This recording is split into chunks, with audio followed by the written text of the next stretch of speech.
السلام علیکم. Myself Asif داوش. ہمارے ٹاپک ہے آج کا صوفی اور مولوی. بیسک بات یہ ہے کہ مولوی کو صوفی کیوں اچھا نہیں لگتا، یہ ہماری بات ہے آج کی. اس کے لیے کیا ہے کہ مولوی کو صوفی کیوں اچھا نہیں لگتا.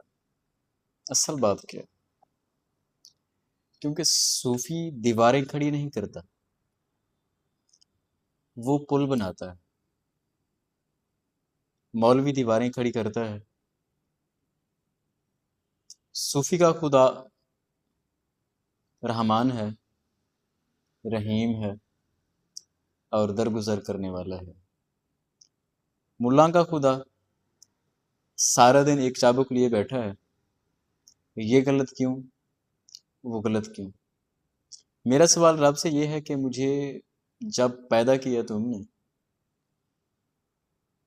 غلطی کرنے کے لیے، کہ اگر مجھ سے غلطی سرزد ہوتی ہے تو مجھے یہ توفیق تو دی گئی ہے کہ میں اس غلطی کی اصلاح کروں، تو اس اصلاح میں اس سے محبت کیوں نہ کروں.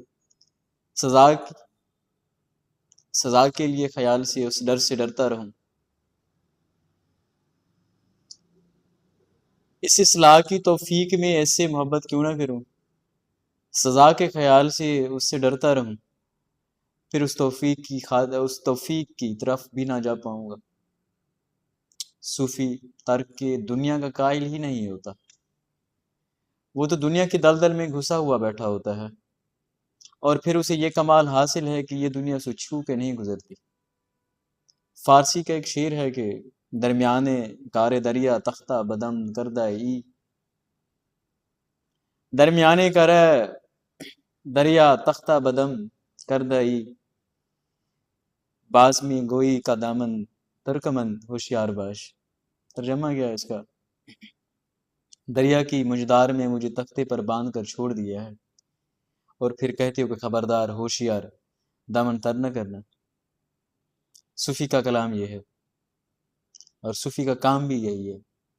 دنیا کے بھوار میں اترتا ہے، مگر اس کا دامن اس لیے نہیں بھیگتا کیونکہ اس کے پاس بدنیتی نام کی کوئی چیز نہیں ہوتی.